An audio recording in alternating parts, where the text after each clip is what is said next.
ఇదిగో క్రీస్తు ఇక్కడ ఉన్నాడు, ఇదిగో ఇశ్రాయేలీల దేశములో ఆవరణములో సింహాసనాసీనుడై ఉన్నాడు. క్రీస్తు మరలా శరీరంలోనికి రాడు. 100% బైబిల్ చెప్తున్న క్రీస్తు అక్కడ ఉన్నాడు, ఇక్కడ ఉన్నాడు, పలానా తోటలో, పలానా కొండ మీద ఉన్నాడు, పలానా దేవాలయం చెప్తే మీరు నమ్మకండి అని చెప్తూ ఉన్నాడు దేవుడు.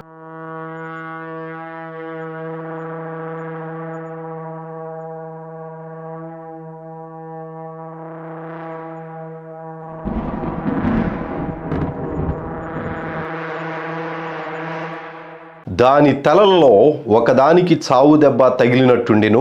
అయితే ఆ చావు దెబ్బ మానిపోయెను గనుక భూజనులందరూ మృగము వెంట వెళ్ళుచు ఆశ్చర్యపడుచుండిరి. ప్రార్థన చేసుకుందాం. ప్రేమాస్వరూపి మీకు వందనాలు.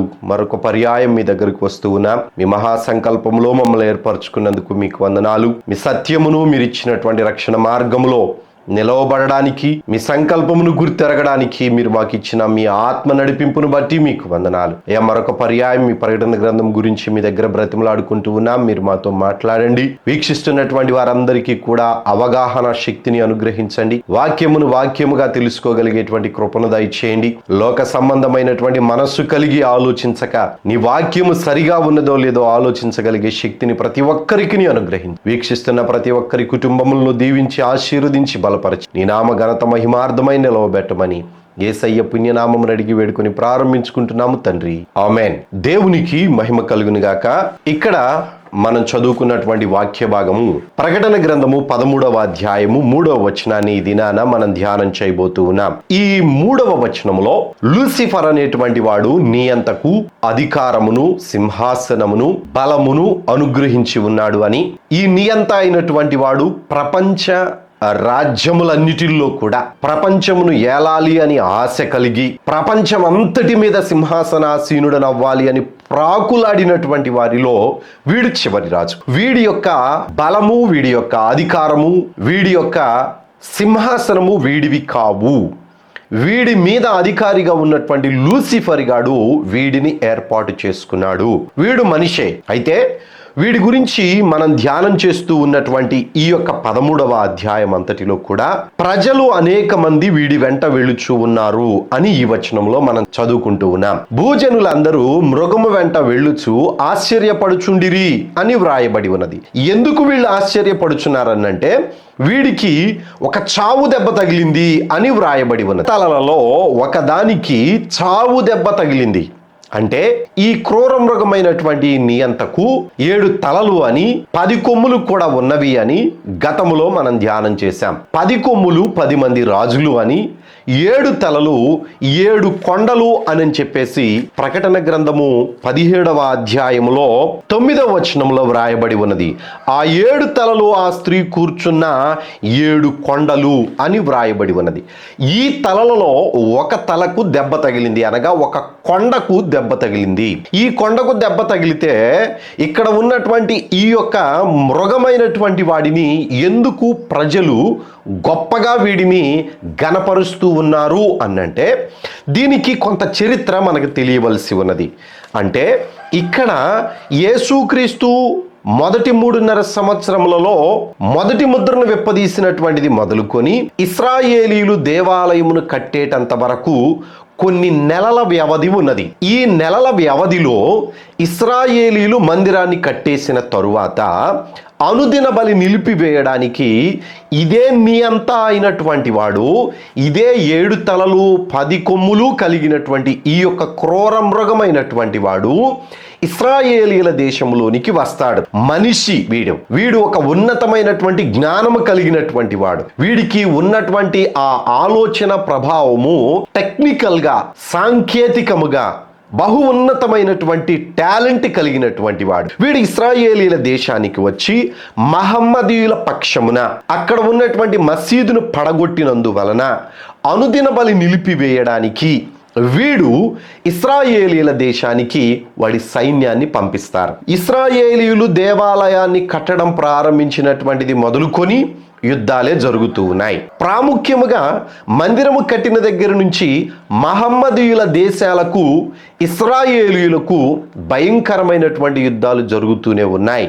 ఈ యుద్ధాలలో ప్రపంచం అందరి దృష్టికి పైకి కనబడింది ఎవరు అనంటే ఈ క్రూర మృగమైనటువంటి వాడు. వీడికి సపోర్టుగా ఉన్నటువంటి 10 దేశాలను ఇశ్రాయేలీల దేశము మీదకి పంపించడంలో వీడి యొక్క పాత్ర గొప్పదిగా ఉన్నది. సహోదరులారా, ఇశ్రాయేలీలు ఎప్పటి నుంచే యుద్ధాలు చేస్తూ ఉన్నారు. వాళ్ళు సమకూడినది మొదలుకొని క్రీస్తు శకము 948వ సంవత్సరంలో వాళ్ళు ఒక దేశముగా దేవుడు సమకూర్చాడు. యెహెజ్కేలు గ్రంథములో కానీ, దానియేలు గ్రంథములో కానీ, యెషయా గ్రంథములో కానీ దేవుడు చెప్పినటువంటి ప్రవచనాలను దేవుడు నెరవేర్పులోనికి తీసుకుని వచ్చేటువంటి కాలము 948వ సంవత్సరం వరకు పట్టింది. అయితే దేవుడు ఈ ఇశ్రాయేలీలను ప్రపంచ దేశములలో ఉన్నటువంటి వారిని అందరినీ కూడా ఆ దేశములోనికి, అనగా దేవుడు అబ్రహామునకు వాగ్దానము చేసినటువంటి పాలు తేనెలు ప్రవహించేటువంటి ఆ దేశములోనికి దేవుడు వీరిని నడిపించిన తరువాత చాలా కొద్ది మందిగా ఇశ్రాయేలీయులుగా ఆ దేశంలోనికి ప్రవేశించారు. అయితే దేవుడు చుట్టుపక్కల ఉన్నటువంటి దేశాలలో నుంచి వీరు ఎక్కడ నుంచో వచ్చి మా యొక్క ప్రాంతములను ఆక్రమించుకుంటున్నారు అనేటువంటి ఉద్దేశముతో అక్కడ ఉన్నటువంటి చుట్టుపక్కల ఉన్నటువంటి దేశాల వారు ఇశ్రాయేలీయుల రాక మునుపు అదే ప్రాంతంలో ఉన్నటువంటి టర్కీ వాళ్ళు వీరందరూ కూడా ఇశ్రాయేలీల దేశము మీదకు యుద్ధము చేయడానికి వస్తూనే ఉన్నారు. వాళ్ళందరినీ కూడా ఎదిరించడానికి ఇశ్రాయేలీలకు దేవుడు గొప్ప శక్తిని అనుగ్రహించాడు. ప్రస్తుతానికి మనము చూస్తూ ఉన్నటువంటి ఇశ్రాయేలీల యుద్ధములన్నీ కూడా దానికి సంబంధించినటువంటివే. వీరు ఎక్కడి నుంచో వచ్చి ఇశ్రాయేలీలుగా వీరు ఒక దేశముగా ఏర్పరచబడి ప్రపంచమంతటిని కూడా వీళ్ళు చేజిక్కించుకోనేటువంటి తత్వములోనికి వెళుతూ ఉన్నారు. వీరికి ఉన్నటువంటి జ్ఞానము కానీ, వీరికి ఉన్నటువంటి ఆ యొక్క ఆలోచన ప్రభావము కానీ ఉన్నతమైనటువంటిది, ప్రపంచమునకు తలగా ఉండడానికి సరిపోయినటువంటి ఆలోచన వీళ్లకు కలిగి ఉన్నారు అని అనేక దేశాల వాళ్ళు వీళ్ళని నాశనము చేయాలి అని చూస్తూ ఉన్నారు. ఈ క్రమములోనే ఇశ్రాయేలీల దేశములో ఉన్నటువంటి దూమఫ్రాక్ అనే మసీదును పడగొడతాము అని ఇశ్రాయేలీలు ప్రచారము చేసినటువంటిది మొదలుకొని మరి అధికముగా ఇశ్రాయేలీల మీదకి మహమ్మదీయులు యుద్ధము చేయడానికి వస్తూనే ఉన్నారు. ఇరాన్ కానీ, ఇరాక్ కానీ, ఇప్పుడు ప్రస్తుతానికి జరుగుతూ ఉన్నటువంటి దేశాలు ఏ దేశాలతో ఇశ్రాయేల్ దేశం యుద్ధం చేస్తూ ఉన్నదో అవన్నీ కూడా 70% వరకు కూడా ఈ స్థల వివాదము కోసమే వాళ్ళు యుద్ధములు చేస్తూ ఉన్నారు. అయితే అంత తక్కువ జనాభా కలిగినటువంటి దేశమును ప్రతి దేశము వచ్చి యుద్ధము చేస్తూ ఉండగా వీళ్ళు తట్టుకొని నిలబడడానికి దేవుడు వీరికి ఇచ్చినటువంటి సామర్థ్యము బహు ఉన్నతమైనటువంటి. బైబిల్లో దానియేలు గ్రంథంలో చాలా స్పష్టంగా దేవుడు వ్రాయించి ఉంచాడు. 12వ అధ్యాయాన్ని మనం ఒకసారి చదివినప్పుడు ఇక్కడ స్పష్టంగా దేవుడు వ్రాయించినటువంటి మాటను చదువుతూ ఉన్నాను. మొదటి వచనము, ఆ కాలమందు నీ జనుల పక్షమున నిలుచునట్టి మహా అధిపతియగు మిఖాయేలు వచ్చును. అప్పుడు నీ జనుల రాజ్యముగా కూడిన కాలము మొదలుకొని ఈ కాలము వరకు ఎన్నటికిని కలుగనంత ఆపద కలుగును. అయితే నీ జనులలో గ్రంథమందు దాఖలైన వారెవరో వారు తప్పించుకొందురు అని వ్రాయబడి ఉన్నది. దేవుడు ఇశ్రాయేలీయులను సమకూర్చిన తరువాత చుట్టుపక్కల ఉన్నటువంటి శత్రువుల వలన ఇశ్రాయేలీయులు సమూలముగా నాశనము కాకుండా ఉండాలి అనే ఉద్దేశముతోటి దేవుడు మిఖాయేలు అనేటువంటి ప్రధాన దూతను ఇక్కడ చాలా స్పష్టంగా వ్రాశారు. మహా అధిపతి యొగు మిఖాయేలు అని వ్రాయబడి ఉన్నది. ఈ మిఖాయేలు గురించి గతంలో మనం కొంత ధ్యానం చేశాం. దేవుడు యుద్ధములు చేయడానికి ఈ యొక్క దూతను ఏర్పరచుకున్నాడు. ఈ లూసిఫర్ అనేటువంటి వాడితో కానీ, మనుష్యులలో దేవునికి వ్యతిరేకముగా పనిచేసేటువంటి సామ్రాజ్యాలతో కానీ యుద్ధము చేయడానికి తన బిడ్డల పక్షమున దేవుడు పంపించేటువంటి దూత మిఖాయేలు దూత. ఈ మిఖాయేలు దూతకు చాలా గొప్ప సైన్యాన్ని దేవుడు అనుగ్రహించి ఉంచాడు. ఈ మహా అధిపతి యగు మిఖాయేలు ఇశ్రాయేలీయుల దేశములో సమకూడినది మొదలుకొని ఆ దేశములో ఈ మిఖాయేలు యొక్క సంచారము కనబడుతూనే ఉన్నది. ఇప్పటి వరకు ప్రపంచ దేశాలలో ఉన్నటువంటి దేశాలన్నీ కూడా ఇశ్రాయేలీయులు వాడేటువంటి ఆయుధాలను ఏ దేశంలో కూడా అతి త్వరగా మనం చూడలేం. ఎందుకనంటే వీరు టెక్నాలజీని ఉపయోగించి వాళ్ళు కనుగొన్నటువంటి ఆ ఆయుధాలు అన్నీ కూడా దైవికమైనటువంటి జ్ఞానముతోటి వారికి అనుగ్రహించబడుతూ ఉన్నది. ప్రత్యేకించి ఈ మిఖాయేలు అనేటువంటి ప్రధాన అధిపతి ఈ దేశములో ఉంటూ ఉన్నాడు ప్రస్తుతానికి కూడా అని చెప్పడంలో నాకు ఎటువంటి సందేహము లేదు. దేవుని వాగ్దానము చక్కగా నెరవేరాలి కాబట్టి ఆ దేవుడు ఇచ్చినటువంటి మాట వెనుకకు తీసుకోవడానికి ఆయన నరుడు కాడు కాబట్టి మిఖాయేలు దూతను ఇప్పుడు ప్రస్తుతానికి దేవుడు ఆ దేశములో ఈ యొక్క మిఖాయేలు దూతను దేవుడు ఉంచుతూనే వచ్చాడు. ఎప్పటి వరకు ఈ మిఖాయేలు దూత ఉంటాడు అన్నంటే గతములో 12వ అధ్యాయాన్ని మనం ధ్యానం చేసేటప్పుడు లూసిఫర్ అనేటువంటి వాడు భూమి మీద హతసాక్షులుగా మార్చబడినటువంటి వారిని అందరినీ కూడా పరిశుద్ధాత్మ దేవుడు పరలోకమునకు తీసుకొని వెళుతూ ఉండగా ఈ లూసిఫర్ అనేటువంటి వాడు కూడా పరిశుద్ధాత్మ దేవుడు హతసాక్షుల ఆత్మలను తీసుకొని వెళుతూ ఉన్నప్పుడు వారి వెనక వీడు కూడా వెళ్ళిపోయాడు. వెళ్ళిపోయిన తరువాత దేవుడు మిఖాయేలు అని ఇప్పుడు ఏ దూత గురించి అయితే మనం మాట్లాడుకుంటూ ఉన్నామో ఆ దూతకు దేవుడు ఆజ్ఞాపించి ఇక మీదట ఎన్నటికీ కూడా పరలోక రాజ్యమునకు రాకుండా పరలోకములోకి ప్రవేశము చేయకుండా ఈ లూసిఫర్ అనేటువంటి వాడిని మిఖాయేలు దూత అక్కడ నుంచి యుద్ధము చేసి వాడిని వాడి సైన్యాన్ని నెట్టివేయమని దేవుడు ఆజ్ఞాపించాడు. అది జరిగింది. జరిగిన తర్వాత ప్రభు అయిన యేసుక్రీస్తు 7వ ముద్రను విప్పదీశారు. 7వ ముద్రను విప్పదీసిన తరువాత 7 దూతలు 7 బూరలు పట్టుకొని వచ్చారు. ఈ 7 బూరలు పట్టుకొని వచ్చిన తరువాత భూమి మీద జరిగినటువంటి సంగతి ఏమిటయ్యా అనంటే ఈ పడిపోయినటువంటి లూసిఫర్ గాడు వచ్చి ఇప్పుడు మనము ధ్యానం చేస్తూ ఉన్నటువంటి ఈ యొక్క నియంత ధర్మ విరోధి అని చెప్పబడుతూ ఉన్నటువంటి వీడికి వాడి సింహాసనమును బలమును అధికారమును ఇచ్చాడు. ఇప్పుడు లూసిఫర్ అనేటువంటి వాడు మన తలల మీదనే ఉన్నాడు. వాయుమండలము దాటి పైకి వెళ్ళడానికి వాడికి అవకాశము లేదు. ఇంతకు ముందు శూన్యములో ఉన్నాడు. పరలోకము వెళ్ళడానికి కూడా వాడికి అవకాశం ఉంది. కానీ 2వ 3.5 సంవత్సరంలో వాడు వాయుమండలము అనగా మన తలల మీద కొంత ఎత్తు వరకు ఉన్నటువంటి వాయువు సంచారము చేసేటువంటి వాయుమండలము వరకు మాత్రమే వాడు పరిమితమై నెట్టివేయబడ్డాడు. ఇప్పుడు ఈ మిఖాయేలు దూత ఎప్పుడైతే ఇశ్రాయేలీల దేశములో ఉండి యుద్ధము చేస్తూ ఉన్నాడో ఈ మిఖాయేలు దూత పరలోకమునికి వెళ్ళిపోయి లూసిఫర్ను నెట్టివేసిన తరువాత ఇశ్రాయేలీల దేశములో మిఖాయేలు దూత లేడు. అక్కడ ఈ దానియేలు గ్రంథము చెప్తూ ఉన్నటువంటి మాట ప్రకారము అప్పుడు నీ జనులు రాజ్యముగా కూడిన కాలము మొదలుకొని ఈ కాలము వరకు అని వ్రాశారు.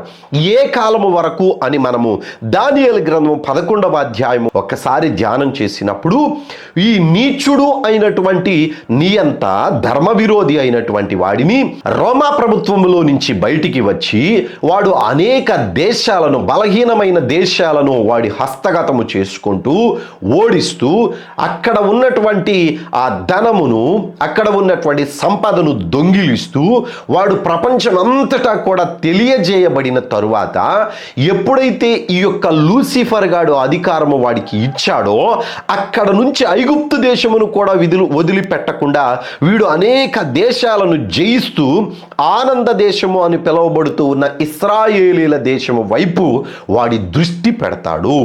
ఆ కాలము వరకు అనగా ఈ నియంత అయినటువంటి వాడు ఇశ్రాయేలీల దేశము మీదకి యుద్ధము చేయడానికి తన సైన్యాన్ని వాడికి అనుకూలముగా ఉన్నటువంటి దేశములను పంపించేటువంటి కాలము వరకు కూడా వీరిలో మిఖాయేలు దూత ఉన్నాడు. ఎప్పుడైతే వాళ్ళు పంపించారో మిఖాయేలు దూత అనేటువంటి ఈ మహా అధిపతి పరలోకమునకు వెళ్ళిపోయాడు. అది మనం అర్థం చేసుకోవాల్సినటువంటి విషయం. సహోదరులారా, మిఖాయేలు దూత పరలోకము వెళ్ళిపోయిన తరువాత ఇక భూమి మీద యుద్ధము జరుగుతూ ఉన్నటువంటి కాలము మనం స్పష్టంగా గ్రహించవలసినటువంటి అవసరత ఉన్నది. అది 2వ 3.5 సంవత్సరము. ఈ 2వ 3.5 సంవత్సరం ఆరంభంలో లూసిఫర్ గాడు భూమి మీదనే ఉన్నాడు. క్రూర మృగము అయినటువంటి వాడికి అధికారం ఇవ్వబడింది. ఈ 2వ 3.5 సంవత్సరంలోనే 2 సాక్షులు భూమి మీద ఉన్నారు. ఇదే 2వ 3.5 సంవత్సరంలో భూమి లోపల ఉన్నటువంటి క్రూర మృగము కూడా బయటకు వచ్చి అబద్ధ ప్రవక్తలో ప్రవేశము చేసి ఈ ఘట సర్పము ఏ పనులైతే చేస్తూ ఉన్నదో ఆ ఘట సర్పము వంటి పనులు, ఆ ఘట సర్పము వంటి మాటలు భూమిలో నుంచి వచ్చినటువంటి క్రూర మృగము పలుకుతూ ఈ సముద్రములో నుంచి వచ్చినటువంటి క్రూర మృగమైన నియంతకు, ధర్మ విరోధికి సపోర్ట్ చేస్తూ ఉంటాడు. అదే 13వ అధ్యాయం అంతా కూడా వ్రాయబడి ఉన్నది. ఈ 2వ 3.5 సంవత్సరముల ఆరంభంలో ఇశ్రాయేలీల దేశములో ఇశ్రాయేలీలు మందిరము కట్టినది మొదలుకొని ప్రారంభమైనటువంటి యుద్ధము కొనసాగుతూ ఉండగా ఇశ్రాయేలీలకు శత్రువులుగా ఉన్నటువంటి దేశాలకు అధిపతిగా ఉన్నటువంటి ఈ యొక్క నియంతను ఏ రీతిగానైనా సంహరించాలి అనేటువంటి ఆశ కలిగి ఈ ఇశ్రాయేలీలైనటువంటి వాడు నివాసము చేస్తూ ఉన్నటువంటి రోమా పట్టణము మీదకి ఆయుధాలను ప్రయోగిస్తారు. ఈ ఆయుధాలను ప్రయోగించినప్పుడు ఆ 7 కొండలలో ఒక కొండ మీద వీడు తన నివాసమును ఏర్పాటు చేసుకొని ఉన్నాడు. వాడి సింహాసనము కూడా అక్కడే ఉన్నది అని, లూసిఫర్ గాడి యొక్క సింహాసనము ఈ నియంతకు ఇవ్వబడింది అని గతములో మనం ధ్యానం చేశాం. ఆ సింహాసనము అక్కడ ఉన్నందువలన అక్కడ ఉన్నటువంటి 7 కొండలలో ఒక కొండ మీద వీడు తన నివాసాన్ని ఏర్పాటు చేసుకున్నందువలన ఇశ్రాయేలీలు ప్రయోగించినటువంటి ఆ యొక్క ఆయుధాలు ఆ కొండను ధ్వంసము చేయడానికి ప్రయత్నం చేసినాయి. అయితే ఈ 2వ 3.5 సంవత్సరాలు ఆరంభం కాబోతూ ఉండడానికి 2 నెలల ముందు ఈ కార్యము జరిగింది. 2 నెలల ముందు అని ఖచ్చితంగా మనం మాట్లాడుకోవడానికి గల కారణం ఏమిటయ్యా అంటే, ఇక్కడ ఇశ్రాయేలీలు అనుదిన బలి నిలిచివేయబడినటువంటి కాలము మొదలుకొని హేయమైన వస్తువు నిలవబెట్టేటంత వరకు ఉన్నటువంటి కాలము 1290 దినాలు. ఆ లెక్కను బట్టి ఈ యొక్క నియంత అయినటువంటి వాడికి చావు దెబ్బ తగిలినటువంటి కాలము ఎప్పుడయ్యా అనంటే 2వ 3.5 సంవత్సరం ఆరంభం కాబోతూ ఉండగా, అనగా హేయమైన వస్తువుని ఈ నియంత అయినటువంటి వాడు దేవుని యొక్క ఆలయములో ఆవరణములో నిలబెట్టడానికి వచ్చేటువంటి కాలమును కంటే ముందు 2 నెలల క్రితము జరిగినటువంటి సంఘటన.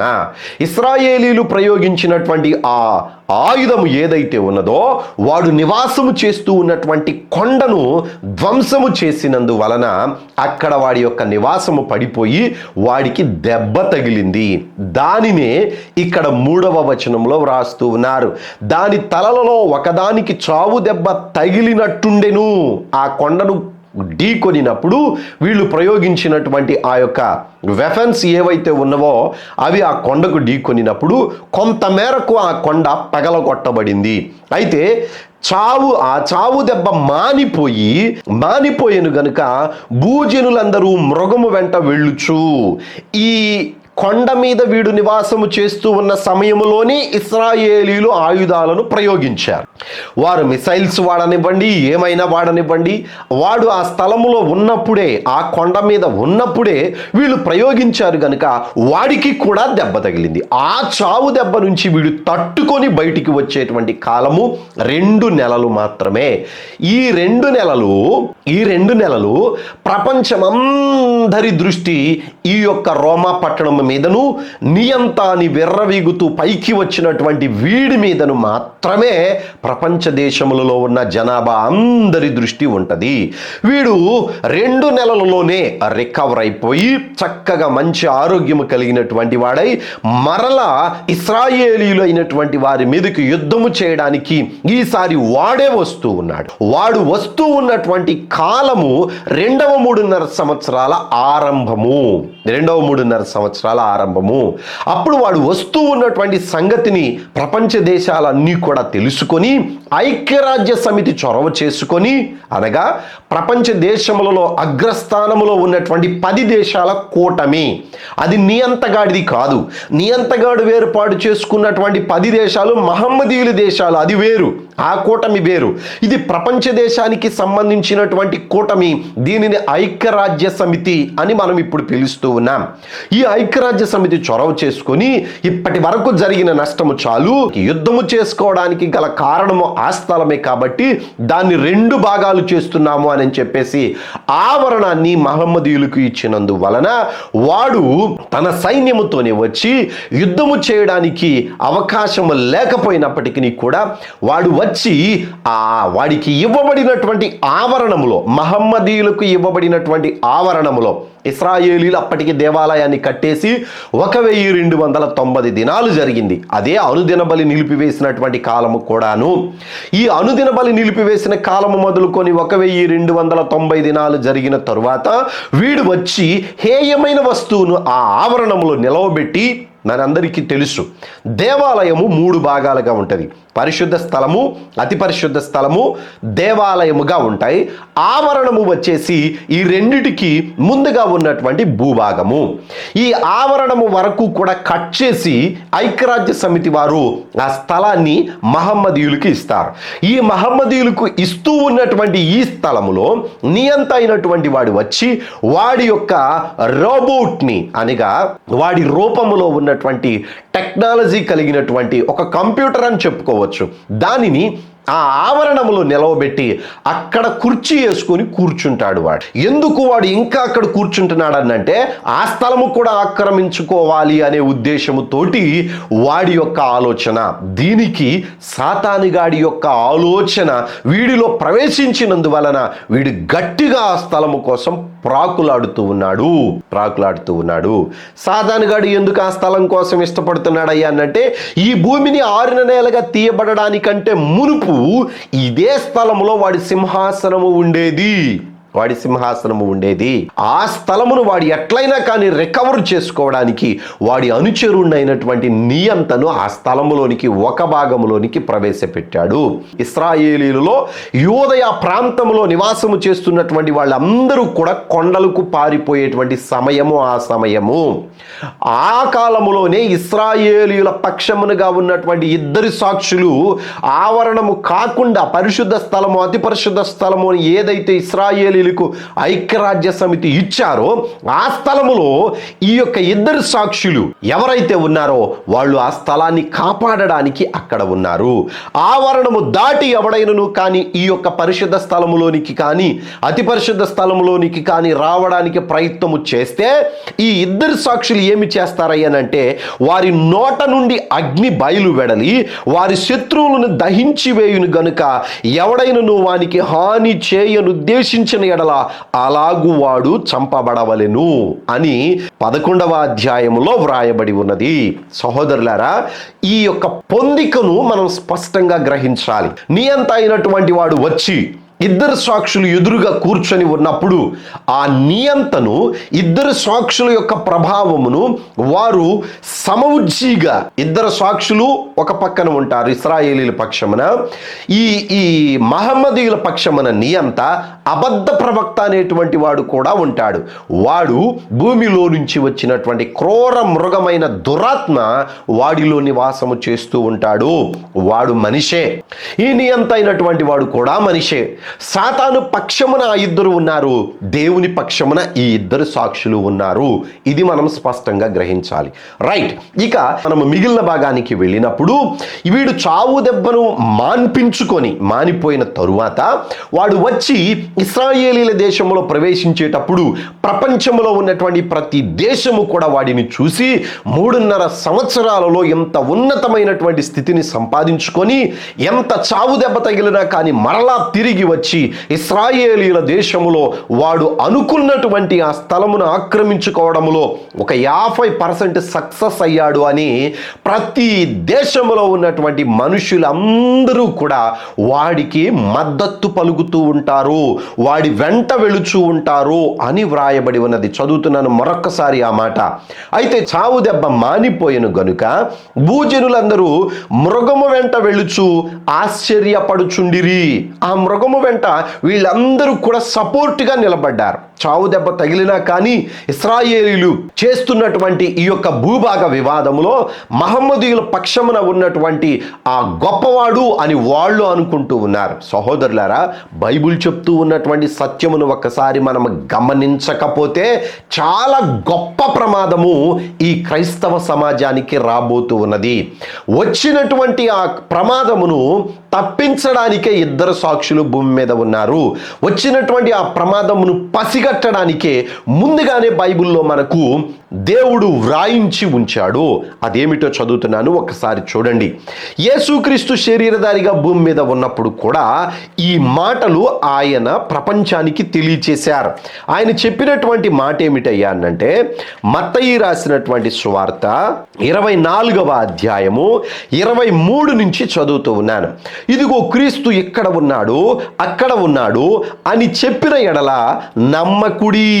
అబద్ధపు క్రీస్తులను, అబద్ధపు ప్రవక్తలను వచ్చి సాధ్యమైతే ఏర్పరచబడిన వారిని సైతము మోసపుచ్చుటకై గొప్ప సూచక క్రియలను, మహత్కార్యములను కనబరచెదరు అని వ్రాయబడి ఉన్నది. ఈ మాట మనం తల్లో పెట్టుకోవాలి, మనసులో పెట్టుకోవాలి. ఎందుకనంటే ఇప్పుడు వీడు వచ్చినటువంటి విధానాన్ని చూసి మహమ్మదీయులు వీడు మెస్సయ్యా అని అంగీకరిస్తారు. ఇక అన్యజనులైనటువంటి వారు ఈ మతపరమైనటువంటి భేదాన్ని తీసివేసి అందరినీ సర్వమత సమ్మేళనం అనేటువంటి ఉద్దేశంలోనికి వీడు మనల్ని నడిపించగలడు అనేటువంటి ఒక ఆలోచనలోనికి అనేక మంది వీడికి మద్దతు పలుకుతారు. ఇప్పుడు ప్రపంచ జనాభా అంతా 2 భాగాలైపోతారు. ఈ 2 భాగాలైపోయినటువంటి వారు ఎవరెవరు అనంటే, ఒకటి ఈ లూసిఫర్ అనేటువంటి వాడు పడిపోయిన తరువాత స్త్రీ హతసాక్షులు అనగా సంఘములో నుంచి హతసాక్షులు పరలోకమునకు వాళ్ళ ఆత్మలను పరిశుద్ధాత్మ దేవుడు తీసుకుని వెళ్ళిపోయిన తరువాత మిగిలినటువంటి పరిశుద్ధులు భూమి మీదనే ఉన్నారు. ఆ పరిశుద్ధులతోటి యుద్ధము చేయడానికి ఈ యొక్క లూసిఫర్ అనేటువంటి వాడు ఉన్నాడు. ఈ లూసిఫర్ గాడే ఈ నియంతకు అధికారమును, సింహాసనమును, బలమును ఇచ్చినవాడు. వీడిని సాతాను అని, ఘటసర్పం అని మనము బైబిల్లో చూస్తూ ఉన్నాం. వీడు భూమి మీదకు వచ్చి యుద్ధము చేసేటువంటిది ఎవరితో? క్రీస్తును గురించి సాక్ష్యమిస్తూ ఉన్నటువంటి, దేవుని ఆజ్ఞలను గైకొనుచూ ఉన్నటువంటి పరిశుద్ధులతోటి యుద్ధము చేస్తూ ఉన్నాడు. ఆ మాట స్పష్టంగా వ్రాయబడి ఉన్నది. మరొకసారి చదువుతూ ఉన్నాను. 17వ వచనము 12వ అధ్యాయము ప్రకటన గ్రంథము. అందుచేత ఆ ఘటసర్పము ఆగ్రహము తెచ్చుకొని దేవుని ఆజ్ఞలను గైకొనుచు యేసును గూర్చి సాక్ష్యమిచ్చుచూ ఉన్న వారైన ఆమె సంతానములో శేషించిన వారితో యుద్ధము చేయుటకై బయలుదేరి సముద్ర తీరమున నిలిచెను అని వ్రాయబడి ఉన్నది. ఇది ఒక గ్రూపు. ఆ కాలములో ప్రపంచమంతటా 2 గ్రూపులు మాత్రమే అవుతారు. ఒకటి దేవుని ఆజ్ఞలను పాటించేటువంటి గ్రూపు ఒకటి. ఆ గ్రూపులోనే ఉన్నటువంటి వారు యేసుక్రీస్తు సాక్ష్యమును పలికేటువంటి వారు. ఇక మిగిలిన గుంపు ఎవరయ్యా అనంటే, దానియేలు గ్రంథము 12వ అధ్యాయములో చెప్పబడినటువంటి మాటను మరొకసారి నేను చదువుతూ ఉన్నాను. ఆ కాలమందు నీ జనుల పక్షమున నిలుచునట్టి మహాధిపతి యొగు మిఖాయేలు వచ్చును. అప్పుడు నీ జనుల రాజ్యముగా కూడిన కాలము మొదలుకొని ఈ కాలము వరకు ఎన్నటికి నీ కలుగునంత ఆపద కలుగును. ఆ ఆపద కలిగినప్పుడు యోదయాలో ఉన్నటువంటి వారు కొండలకు పారిపోతారు. కొండలకు పారిపోయిన తరువాత అక్కడ ఇంకొక మాట కూడా చెప్తూ ఉన్నారు చూడండి. అయితే నీ జనులలో గ్రంథమందు దాఖలైన వారెవరో వారు తప్పించుకొందురు అని వ్రాయబడి ఉన్నది. గ్రంథమందు దాఖలైనటువంటి వారు ఎవరు? ఆ గ్రంథము ఏమిటి అనంటే దేవుని యొక్క జీవ గ్రంథము. దేవుని దగ్గర ఉన్నటువంటి ఆ జీవ గ్రంథములో ఎవరి పేరైతే దాఖలై ఉంటుందో వారు మాత్రమే తప్పించుకుంటారు. మిగిలినటువంటి వారందరూ కూడా ఖచ్చితంగా ఈ సాతానుగాడికి సపోర్ట్ పలుకుతారు. ఆ మాటనే ఇక్కడ మనం ధ్యానం చేస్తూ ఉన్నటువంటి 13వ అధ్యాయములు 8వ వచనంలో కూడా వ్రాయబడి ఉన్నది. భూనివాసులందరూ అనగా జగదుత్పత్తి మొదలుకొని పట్టుకొని వధింపబడి ఉన్న గొర్రెపిల్ల యొక్క జీవగ్రంథమందు ఎవరి పేరు రాయబడలేదో వారు ఆ మృగమునకు నమస్కారము చేయుదురు. ఈ ప్రజలను డివైడ్ చేసే గ్రంథము జీవగ్రంథము, గొర్రెపిల్ల యొక్క జీవగ్రంథము అని వ్రాయబడి ఉన్నది. ఇక్కడ గొర్రెపిల్ల యొక్క జీవగ్రంథము అనగా దానియేలు గ్రంథము 12వ అధ్యాయంలో చెప్పబడినటువంటి గ్రంథమే. ఆ గ్రంథములో దాఖలైనటువంటి వారు ఎవరయ్యా అనంటే దేవుని ఆజ్ఞలను పాటించేటువంటి వారు, యేసుక్రీస్తును గూర్చి సాక్ష్యము పలికేటువంటి వారు ఈ జీవగ్రంథంలో వ్రాయబడి ఉంటారు. ఈ జీవగ్రంథంలో వ్రాయబడినటువంటి వారు ఏర్పరచబడినటువంటి వారు, పిలువబడినటువంటి వారు, పరిశుద్ధులుగా ఉండడానికి దేవుని సంకల్పములో ఆయన ఆత్మ ద్వారా సమకూర్చబడినటువంటి వారు. వీరు కాకుండా జీవగ్రంథములో పేరు దాఖలు కాకుండా ఉన్నటువంటి వారు అందరూ కూడా ఎవరు? దేవునిని వ్యతిరేకించేటువంటి వారు, దేవుని ఆజ్ఞలను పాటించనటువంటి వారు, యేసుక్రీస్తుని గురించినటువంటి సాక్ష్యమును అంగీకరించినటువంటి వారు, యేసుక్రీస్తు దేవుడు కాదు అనేటువంటి వారు, యేసుక్రీస్తుకి దేవునికి ఉన్నటువంటి ఆ యొక్క సహవాసమును సరిగా అర్థము చేసుకోలేనటువంటి వారందరూ కూడా జీవగ్రంథములో వారి పేరు దాఖలు అవ్వదు. వీరిలో ఇశ్రాయేలీలు ఉన్నారు, అన్యజనులు ఉన్నారు, సాతానుడు మద్దతు పలుకుతూ ఉన్నటువంటి మహమ్మదీయులు ఉన్నారు, క్రైస్తవులు అని పిలువబడుతున్నటువంటి నామకార్థ క్రైస్తవులు కూడా ఉన్నారు. ఎవరైతే దేవుని ఆజ్ఞలను పాటిస్తారో, ఎవరైతే యేసుక్రీస్తు గురించిన సాక్ష్యమును అంగీకరించి పరిశుద్ధులుగా ఉండడానికి వారిని వారు సిద్ధపరచుకొని వస్తారో వారు మాత్రమే ఈ జీవగ్రంథంలో వ్రాయబడి ఉంటారు. ఈ జీవగ్రంథంలో వ్రాయబడనటువంటి వారందరూ కూడా ఇదిగో 3వ వచనములో మనం చదువుకుంటున్నటువంటి మృగము వెంట వెళ్ళుచు ఆశ్చర్యపడుచు ఉన్నటువంటి వారు, దేవుని ఆజ్ఞలను పాటించేటువంటి వారు, యేసుక్రీస్తును గురించిన సాక్ష్యం పలికేటువంటి వారు ఆ మృగమును వెంబడించరు. ఆ మృగము నియంత, మృగము అనగా నియంత, అబద్ధ ప్రవక్త, ఈ లూసిఫర్ గాడు మహమ్మదీయులు పక్షమున ఉండి యావత్ ప్రపంచం అంతటిని కూడా గలిబిలి చేస్తూ ఉన్నప్పుడు వాళ్ళ జోలికి వెళ్లకుండా, వారి వైపు చూడకుండా, ఇద్దరు సాక్షుల వైపు చూస్తూ దేవుని ఆజ్ఞలను పాటిస్తూ యేసుక్రీస్తు సాక్ష్యమును అంగీకరించేటువంటి వాళ్ళు పరిశుద్ధులుగా ఉండడానికి పిలువబడినటువంటి వారు. వీళ్ళు వాళ్ళ జోలికి వెళ్ళరు, వాళ్ళకి వీళ్ళకి సంబంధమే ఉండదు. వీళ్ళు కూడా భూమి మీదనే ఉంటారు. కొందరు ఈ దేవుని వాక్యమును బోధించేటువంటి వారే అసలు పరిశుద్ధులు భూమి మీద ఉండరు అంటూ ఉన్నారు. సహోదరులారా, ప్రేమపూర్వకంగా నేను మిమ్మల్ని బ్రతిమలాడుతున్నటువంటిది ఏమిటయ్యానంటే, ప్రకటన గ్రంథమును మరొకసారి చదవండి. శ్రద్ధ కలిగి, ధ్యాస కలిగి, ఏకాగ్రత కలిగి దేవుని వాక్యాన్ని పరిశీలన చేయండి. వాక్యములో ఉన్నటువంటిది కాదు అని చెప్పడానికి మీకున్నటువంటి ఆ ధైర్యమును సాతానుగాడే బలపరుస్తున్నాడు అనేటువంటిది నా గట్టి నమ్మకం. వాక్యమునకు వ్యతిరేకముగా మనము మాట్లాడడానికి మనకు పర్మిషన్ లేదు సహోదరులారా. క్రీస్తు రక్తమందు కడగబడి దేవుని వాక్యాన్ని బోధిస్తూ ఉన్నటువంటి వారు వాక్యమును సరిగా మనము అవగాహన చేసుకోవాలి. అది కాకుండా పరిశుద్ధులు భూమి మీద ఉండరు అంటే వీళ్ళంతా ఎవరు? మరి ఒకసారి మిమ్మల్ని మీరు వాక్యానుసారంగా మరొకసారి సిద్ధపరచుకోవాలని ప్రభు పేరట మనవి చేస్తూ ఉన్నారు. అయితే ఆశ్చర్యపడి వెళుచు ఉన్నటువంటి గుంపు ఈ యొక్క జీవగ్రంథములో పేరు దాఖలు కానటువంటి వారు. ఇదే సందర్భంలో ఈ నియంత అయినటువంటి వాడు, అబద్ధ ప్రవక్త అయినటువంటి వాడు, వీళ్ళిద్దరూ కూడా మనుషులుగానే ఉంటారు. కాబట్టి వీళ్ళు కొంతమంది ఈయన మెస్సయ్యా అని చెప్పేసి నియంతనంటారు. మరికొంతమంది మా పక్షమున ఉండి గొప్ప కార్యములు చేస్తూ ఉన్నాడు కనుక వీడే దేవుని యొక్క వారసుడు అని చెప్పేసి పిలుస్తూ ఉంటారు. ఈ యొక్క అధికారమును, వీడు వచ్చినటువంటి తత్వమును బట్టి మనుషులందరూ మోసపోవడంలో పెద్ద ఆశ్చర్యం కాదు. కానీ దేవుని వాక్యము ఏమని బోధిస్తూ ఉన్నదనంటే, మత్తయి రాసినటువంటి సువార్తలో ఇందాక మనం చదివిన వాక్య భాగంలో ఇదిగో క్రీస్తు ఇక్కడ ఉన్నాడు. ఆ కాలంలో అందరూ ఏమంటారు? మెస్సయ్య వచ్చాడు, ఇదిగో ఇశ్రాయేలీల దేశములో ఆవరణములో సింహాసనాసీనుడై ఉన్నాడు అని తప్పుడు మాటలు పలుకుతూ ఉంటారు. నేను దేవుని యొక్క దాసునిగా ఉండి మీకు చెప్తూ ఉన్నటువంటి మాట ఏమిటయ్యానంటే, క్రీస్తు మరలా శరీరంలోనికి రాడు. 100% బైబిల్ చెప్తున్న సత్యము. ఒకసారి ఆయన శరీరధారిగా వచ్చాడు, మనందరి కోసం ఆయన రక్తాన్ని చిందించాడు. ఆ శరీరము సమాధిలో పెట్టబడింది. అదే శరీరము మరలా తిరిగి మహిమాత్మ దేహమును ధరించుకొని ఆరోహణమై పరలోకమునకు వెళ్ళిపోయాడు. ఆయన దేవుడై ఉన్నాడు, చేతకాని వాడి కాదు. భూమి మీదకు వచ్చి ఇదిగో ఈ పని నేను మర్చిపోయాను, శరీరధారిగా ఉన్నప్పుడు మరలా వచ్చి నేను చేస్తాను అనడానికి మతిమరుపు కలిగినటువంటి వాడు కాదు. సమస్తమును సృజించింది ఆయనే కాబట్టి వచ్చి శరీరములో సమస్తమును చక్కబరిచి వెళ్ళిపోయాడు.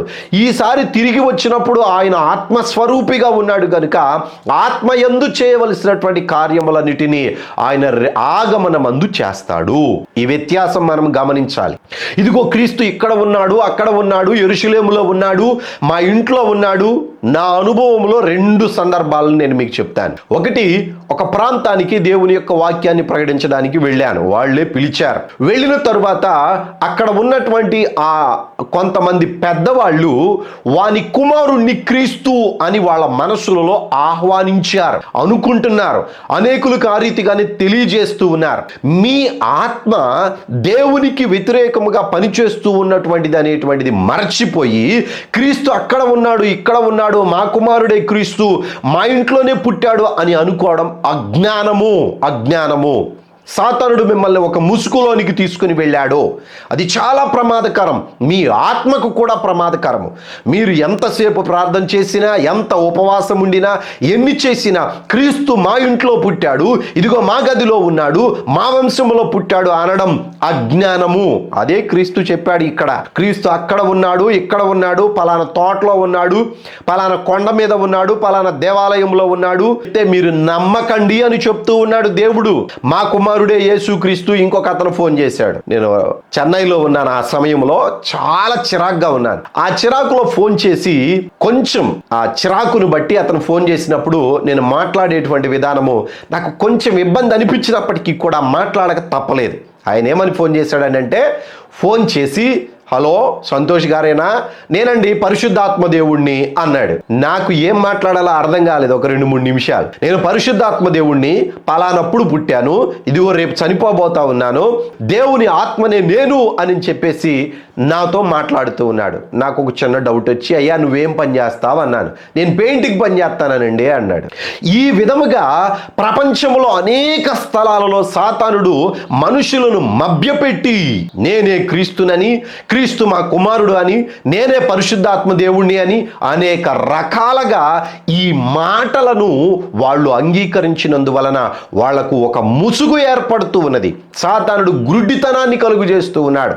ప్రేమపూర్వకంగా మిమ్మల్ని బ్రతిమలాడుచూ ఉన్నామే కానీ మీ మీద ఎటువంటి కోపం లేదు. మీ ఆత్మ రక్షణలోనికి రావాలి అనే ఈ మాటలు మీకు తెలియజేస్తూ ఉన్నాము కనుక దయచేసి ఒక్కసారి పునరాలోచన చేయండి. దేవుడు ఇచ్చినటువంటి ఈ మాటలలో ఇదిగో క్రీస్తు అక్కడ ఉన్నాడు, ఇక్కడ ఉన్నాడు అని మీకు చెప్పిన ఎడల నమ్మకండి. 23వ వచనాన్ని చదువుతూ ఉన్నాను. ఆ కాలమందు ఎవడైనను ఇదిగో క్రీస్తు ఇక్కడ ఉన్నాడు, అక్కడ ఉన్నాడు అని చెప్పిన ఎడల నమ్మకండి, నమ్మకుడి. అబద్ధ ప్రవక్తలను, అబద్ధ క్రీస్తులను వచ్చి సాధ్యమైతే ఏర్పరచబడిన వారిని సైతము మోసపుచ్చుటకై గొప్ప సూచక క్రియలు కూడా చేస్తారు. ఈ 2-3.5 సంవత్సరం ఆరంభంలో ఈ కార్యాలు ఎక్కువ జరుగుతాయి. అప్పటి వరకు నియంత అయినటువంటి వాడే కార్యాలు చేస్తాడు. భూమిలో నుంచి వచ్చినటువంటి క్రూర మృగము కూడా అనేక అద్భుత కార్యాలు చేస్తాడు, ఆశ్చర్య కార్యాలు చేస్తారు. వీళ్ళు ఆకాశము నుంచి అగ్నిని కూడా కురిపిస్తారు.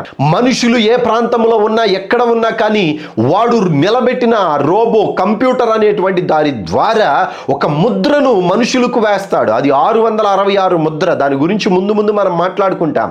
ఆ ముద్రను బట్టి మనిషి ఏం చేస్తున్నాడు, వాడి బ్లడ్ గ్రూప్ ఏంటి, ప్రస్తుతానికి ఏ వర్క్లో ఉన్నాడు, ఏ స్థితిలో ఉన్నాడు, నిద్రపోతున్నాడా, ఏమి చేస్తున్నాడు అనేటువంటిది కూడా క్షుణ్ణముగా పరిశీలన చేయగలిగేటువంటి టెక్నాలజీని ఆ కాలంలో వాడు రూపొందిస్తాడు. ప్రపంచమంతటా కూడా ఒకే నాణ్యమును ప్రవేశపెడతాడు.